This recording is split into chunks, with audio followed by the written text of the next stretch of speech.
तो हम लोगों ने गैलीलियन ट्रांसफॉर्मेशंस की बात की, हमने प्रिंसिपल ऑफ रिलेटिविटी की बात की और हमने ये बात की कि जो न्यूटन के नियम होते हैं वो गैलीलियन ट्रांसफॉर्मेशन में अपरिवर्तित रहते हैं जब हम S से S प्राइम फ्रेम में जाते हैं। और इसलिए जितने भी एक्सपेरिमेंट्स, जितने भी इवेंट्स, जितनी भी चीज़ें आप देखते हैं जो न्यूटन्स के नियम के अनुसार चलती हैं वो सभी इनर्शियल फ्रेम्स में एक सी होती हैं। तो हम इन चीज़ों को फिर से एक बार दोहरा दें कि हमने प्रिंसिपल ऑफ रिलेटिविटी की बात की,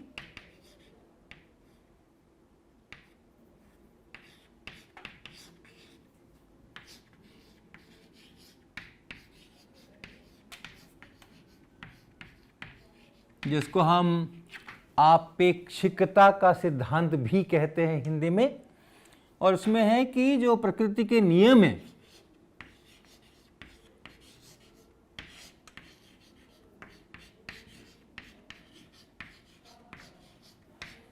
सभी जड़त्वीय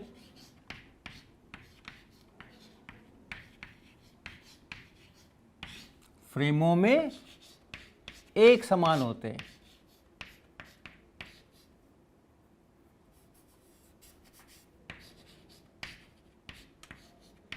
एक ही समान होते हैं।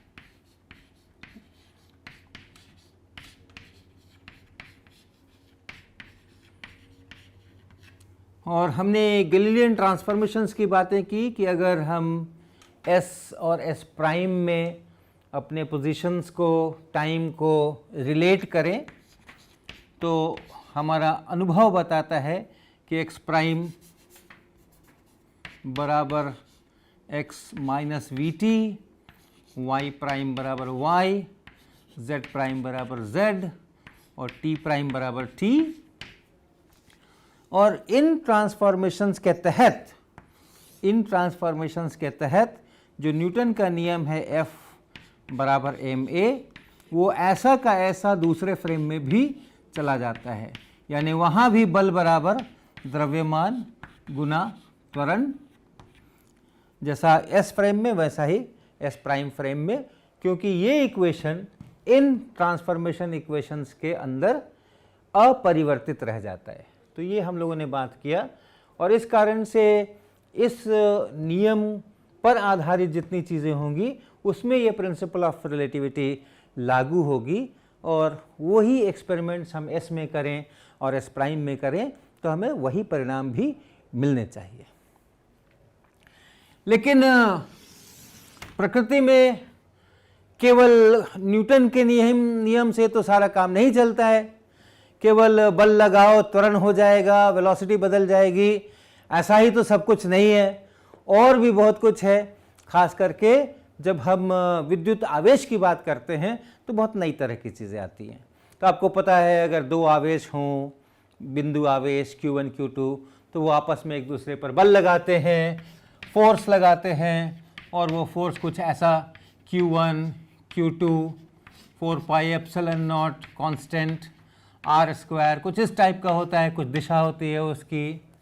ऐसे ही बहुत सारे रूल्स हैं, ये अलग किस्म के नियम हैं। जब आप कोई तार में से अगर कोई करंट ले जाते हैं तो उसके कारण से एक चुंबकीय क्षेत्र पैदा होता है। तो कुछ इस प्रकार की चीज़ होती है, म्यू नॉट आई ओवर कुछ 2 पाई R, ऐसी कुछ चीज़ होती है, इसकी भी कुछ दिशा होती है। तो बहुत तरह के नियम हैं, बहुत तरह के नियम है। अगर कोई मैग्नेटिक फील्ड है, चुंबकीय क्षेत्र है, और किसी कर्व पे, किसी लूप पे आप उसका फ्लक्स देखते हैं और वो फ्लक्स चेंज करता है तो ईएमएफ पैदा होता है minus d phi d t. ऐसे कई सारे रूल्स हैं, ऐसे कई सारे रूल्स हैं। कुछ फोर्सेस पर भी रूल्स हैं जिसको हम क्यू वी क्रॉस बी ऐसा कहते हैं। अगर कोई आवेश है और v वेलोसिटी से चल रहा है, वहाँ पर चुंबकीय क्षेत्र है, ये सब भी रूल्स हैं। ये जो विद्युत के और चुंबक के क्षेत्र के उनसे संबंधित रूल्स हैं, इनसे भी बहुत सारी चीज़ें होती हैं और हम सब इससे फेमिलियर हैं, हम सब जानते हैं। बचपन से हमने बहुत सारी एक्टिविटीज़ भी की हैं, देखी हैं। हम आपको 2-4 दिखा दें, उसके बाद फिर आगे इसमें बढ़ते हैं। ये हमने कुछ यहाँ पे कागज़ के छोटे छोटे टुकड़े काट करके रखे हुए हैं, कतरन। ऐसे एक्सपेरिमेंट्स आपने ज़रूर अपने बचपन में किए होंगे। अगर हम कोई जो ये प्लास्टिक का स्केल है, इसको हमने अगर कपड़े से रगड़ा, ये हम इसको कपड़े से रगड़ रहे हैं और कपड़े से रगड़ करके और फिर हम इन कागज़ के टुकड़ों के पास लाते हैं, ये कागज़ के टुकड़े जो हैं सो उछल उछल करके उससे सट जाते हैं। आप देखें इसके ऊपर कई सारे ये टुकड़े इसके ऊपर सट गए हैं। तो क्यों हो रहा है ऐसा? क्योंकि रगड़ने से इसमें आवेश आ गया है और वो आवेश होने के कारण से वो कागज़ के टुकड़े, वो भी, उन पर भी थोड़ा आवेश इधर उधर हो जाता है और फिर वो उनमें आकर्षण होता है और उसके कारण से वो इसमें जा कर के सट जाते हैं। तो ये है। इसी तरीके से और भी कई सारे आप आवेश और चुंबक से संबंधित चीज़ें कर सकते हैं। यहाँ पे आप देखें, यहाँ पर ये एक तांबे के तार की कुंडली बनी हुई है और एल्यूमिनियम के यहाँ पर ये 2 छड़े हैं जिस पर ये टिका हुआ है, ऐसा टिका हुआ है ये। और इसके पास में यहाँ पर ये चुंबक रखा हुआ है, ये चुंबक है काला काला, इसको पास में यहाँ चुंबक रख दिया गया है और ये जो कुंडली है, ये तार यहाँ एल्यूमिनियम को यहाँ सट रहा है। तो मैं यहाँ पर बिजली के पॉइंट्स जोड़ूंगा। ये हमने एक पॉइंट जोड़ा और दूसरा पॉइंट हम यहाँ पे जोड़ेंगे इसमें, और इस चुंबक के कारण से और इसमें एक बल पैदा होगा जब धारा बहेगी तो, और फिर आप देखें कि ये क्या होता है इसका। तो अब मैं इसको पावर देने जा रहा हूँ। ये हमने इसको पावर दिया और फिर हमने इसको थोड़ा सा छुआ और ये देखिए घूम रहा है।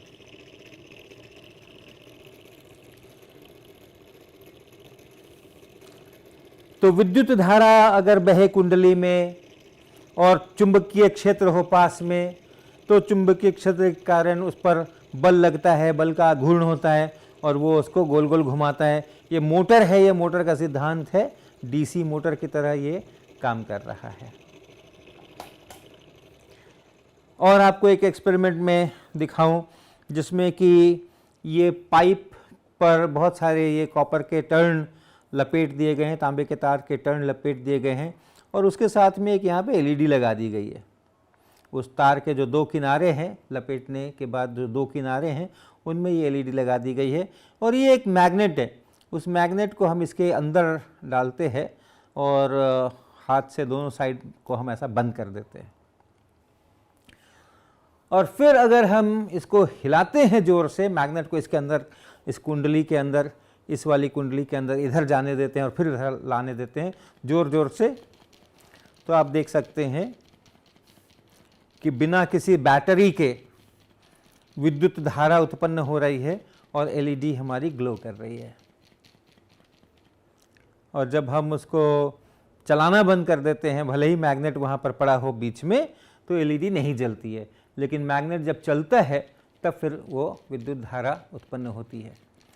तो ऐसे बहुत सारी चीज़ें हैं जो कि विद्युत आवेश, विद्युत क्षेत्र, चुंबक, चुंबकीय क्षेत्र, इनके आधार के ऊपर घटनाएं होती हैं और उन सब के मूल में, उन सभी आवेश से संबंधित जो घटनाएं हो रही हैं उसके मूल में कुछ नियम हैं, कुछ नियम हैं। तो हमने ये कुछ नियम लिखे हैं, लेकिन इन सब को भी हम एक छोटे से इसके अंदर समेट सकते हैं जिसको कहा जाता है मैक्सवेल्स इक्वेशंस। मैक्सवेल के समीकरण।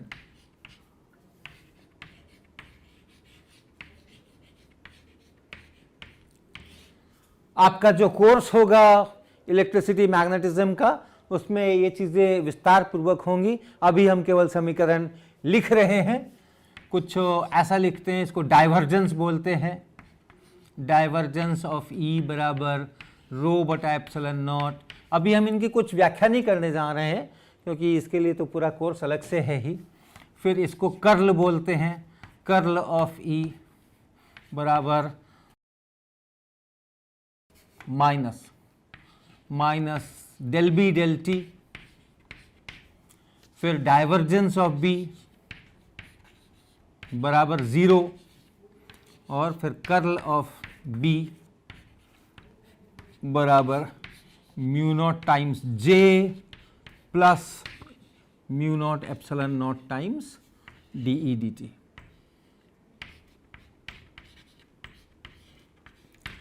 तो ये चारों मिलकर के मैक्सवेल इक्वेशन कहे जाते हैं और आवेश से संबंधित बहुत सारी जो घटनाएं होती हैं उनके मूल के नियम यही हम बता सकते हैं कि ये उसके मूल के नियम है। तो अब प्रश्न है कि ये जो नियम है क्या गैलीलियन ट्रांसफॉर्मेशन के तहत ये इनका भी स्वरूप अपरिवर्तित रहता है? जैसे न्यूटन के नियम का हमने देखा F बराबर ma का कि आप गैलीलियन ट्रांसफॉर्मेशन करके S से S प्राइम में चले जाएं तो भी उसका स्वरूप वही रहता है। तो क्या इन इक्वेशंस का भी स्वरूप वैसा ही रहता है अगर हम गैलीलियन ट्रांसफॉर्मेशन करके S से S प्राइम में जा करके इनको लिखने की कोशिश करें? और इसका उत्तर है कि नहीं, ऐसा नहीं रहता है। ये अगर नियम है तो गैलीलियन ट्रांसफॉर्मेशन के तहत ये अपरिवर्तित नहीं रहते हैं।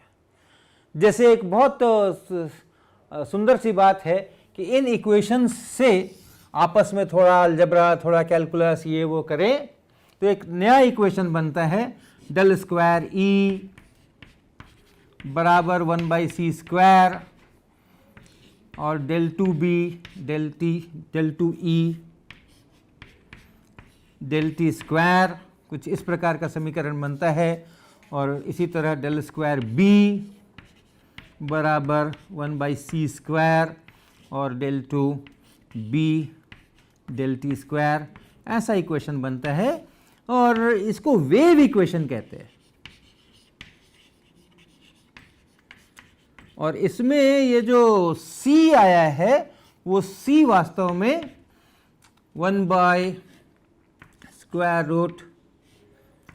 नॉट एप्सिलॉन नॉट, ये म्यू नॉट एप्सिलॉन नॉट जो है वो कांस्टेंट है, तो ये भी पूरा एक कांस्टेंट बन गया है और इसका मान ऑलमोस्ट 3.0 इंटू 10⁸ ऐसा निकल करके आता है। और ये प्रकाश का वेग है, ये शून्य में प्रकाश का वेग है, निर्वात में प्रकाश का वेग है। तो मैक्सवेल इक्वेशंस ये कहते हैं कि प्रकाश का वेग निर्वात में इतना होना पड़ेगा, इतना होना चाहिए। तो अगर हम गैलीलियन ट्रांसफॉर्मेशन के हिसाब से सोचें तो किसी चीज का वेग s में और s प्राइम में अलग अलग होता है। हमने इस गैलीलियन ट्रांसफॉर्मेशन से ये बात निकाली थी कि अगर हम वेलोसिटी का x कंपोनेंट देखें तो vx प्राइम बराबर vx माइनस u ऐसा होता है। यहाँ से आप सीधा डिफरेंशिएट करके और इस परिणाम को प्राप्त कर सकते हैं। तो अलग अलग फ्रेम में अगर हम चले जाएं, s में s प्राइम में चले जाएं और s प्राइम जो है वो s की अपेक्षा चल रहा हो v वेलोसिटी से चल रहा हो, तो वैसी हालत में उस जो भी जिसका भी आप वेग देख रहे हो s प्राइम में वेग इतना होगा, s में वेग इतना होगा और वो दोनों अलग अलग होंगे। लेकिन मैक्सवेल इक्वेशन ऐसा नहीं कहता। अगर ये इक्वेशंस हैं तो उन इक्वेशन से तो ये जो वेव है, इलेक्ट्रोमैग्नेटिक वेव है, उस वेव की वेलोसिटी पूरी निकल करके आ रही है। जिस भी फ्रेम में ये सही है उस फ्रेम में ये होना चाहिए।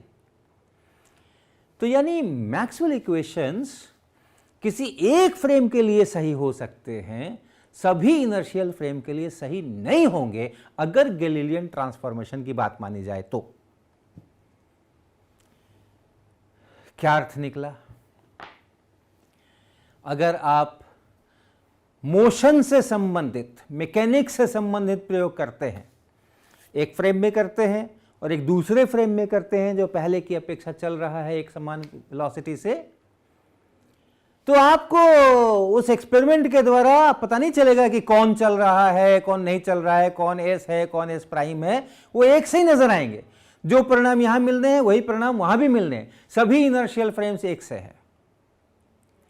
लेकिन अगर आप विद्युत और चुंबक से संबंधित प्रयोग करें तो ऐसा लगता है कि एक फ्रेम में करें तो एक परिणाम आएंगे, दूसरे फ्रेम में करें तो दूसरे परिणाम आएंगे, क्योंकि मैक्सवेल इक्वेशंस गैलीलियन ट्रांसफॉर्मेशन के तहत अपरिवर्तित नहीं रहते हैं।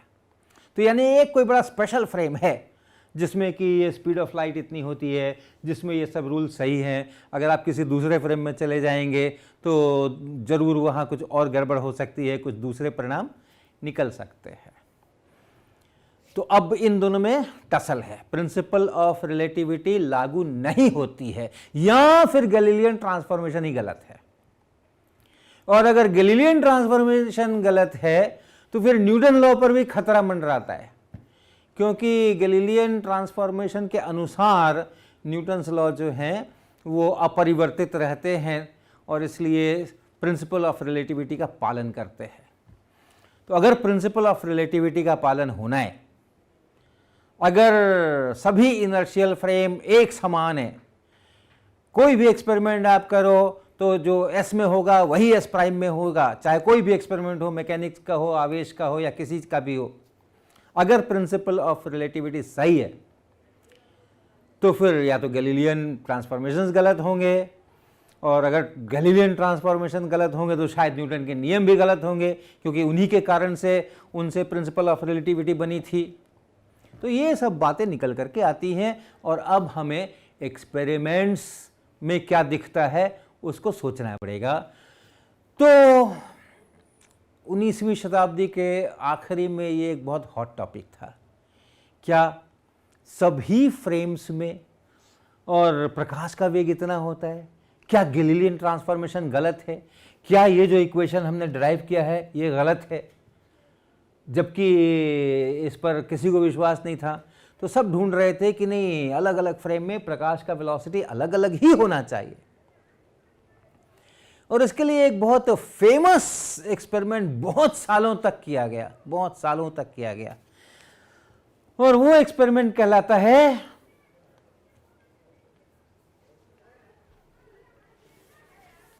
Michelson Morley experiment.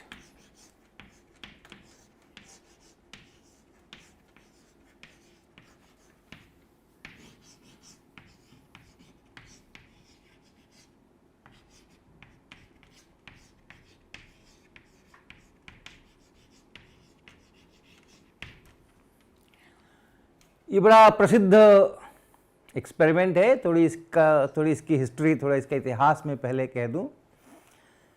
उस समय में 19वीं शताब्दी के अंत में मैक्सवेल ने जब अपने इक्वेशंस बनाए और उसमें से इलेक्ट्रोमैग्नेटिक वेव्स का स्पीड उन्होंने कैलकुलेट किया, और वो लगभग 3 × 10⁸ मीटर पर सेकेंड आया, तब ये समझ आया कि जो हमारी लाइट है उसका भी इलेक्ट्रिसिटी मैग्नेटिज्म से रिश्ता है, और वो इलेक्ट्रोमैग्नेटिक वेव है। क्योंकि लाइट की स्पीड नापने के लिए बहुत लंबे समय से काम चल रहा था, और उस समय तक ये पता हो गया था कि नाप करके कि इसकी स्पीड 3 × 10⁸ मीटर पर सेकेंड है। तो जब मैक्सवेल्स इक्वेशन से वही स्पीड इलेक्ट्रोमैग्नेटिक वेव की निकल करके आई, तब ये समझ आया कि लाइट जो है वो भी वेव है और इलेक्ट्रोमैग्नेटिक वेव है। लेकिन कोई भी वेव जब चलती है तो पहले की धारणा के अनुसार एक माध्यम का होना जरूरी है, कुछ कणों का होना जरूरी है, उनमें कुछ परिवर्तन होंगे और उस परिवर्तन के आधार पर वेव आगे बढ़ेगी, तरंग आगे बढ़ेगी। तो वो माध्यम कौन सा है? वो जो माध्यम है उसका एक काल्पनिक नाम भी दिया गया, उसको ईथर कहते हैं।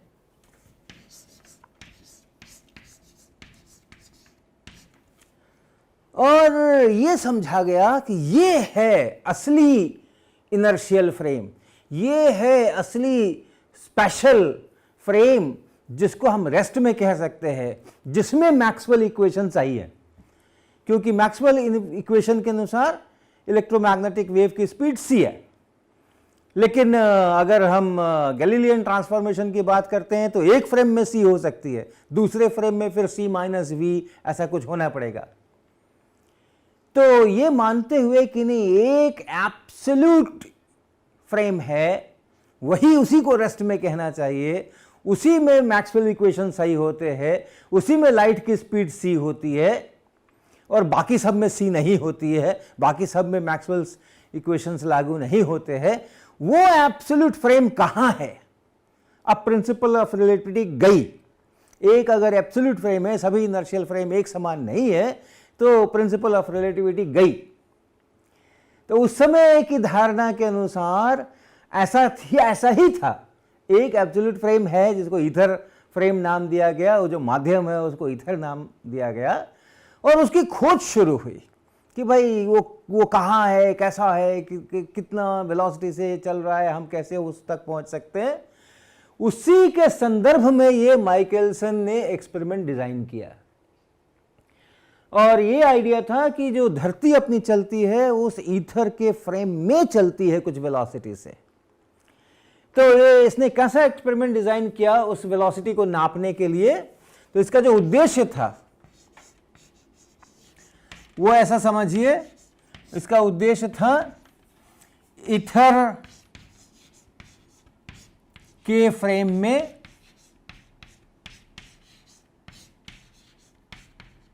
धरती का वेग निकालना।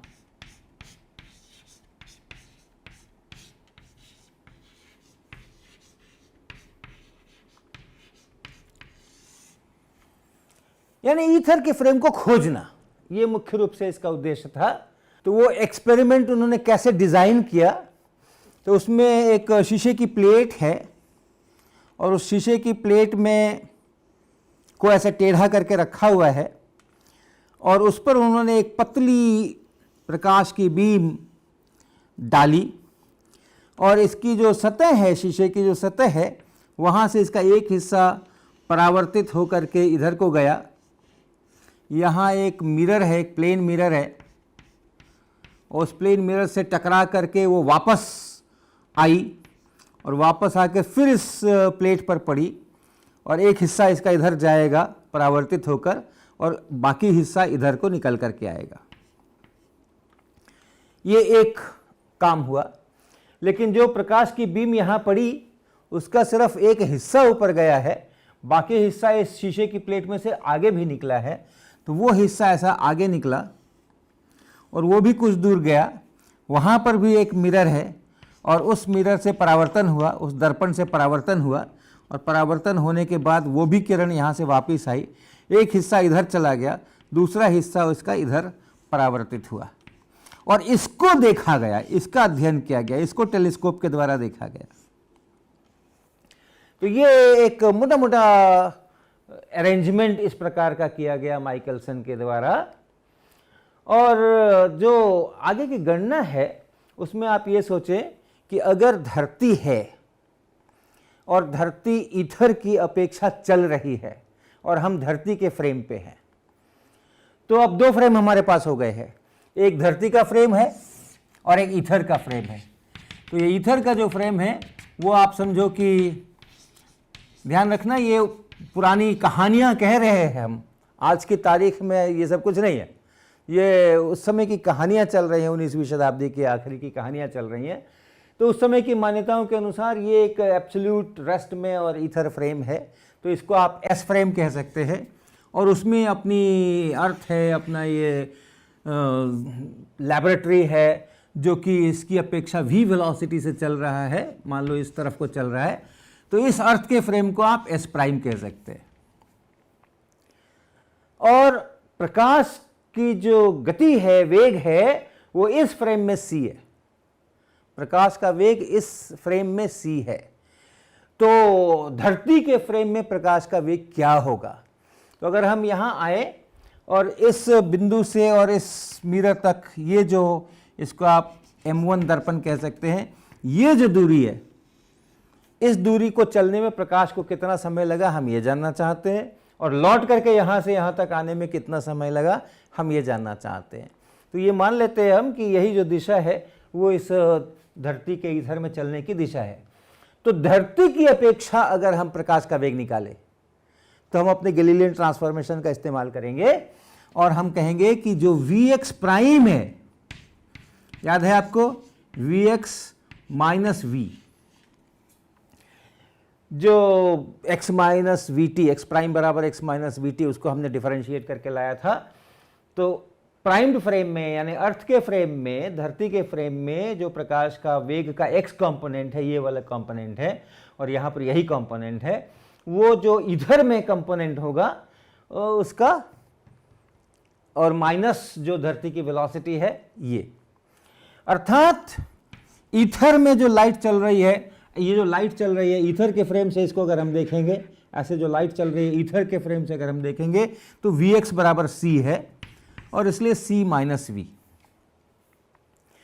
तो यहां से यहां धरती के फ्रेम में यहां से यहां आने में जो समय लगेगा, जिसको आप कह सकते हैं t1a लिखता हूं मैं अभी, ये दूरी अगर l है, ये दूरी अगर l है तो ये होगा l बटा c माइनस v।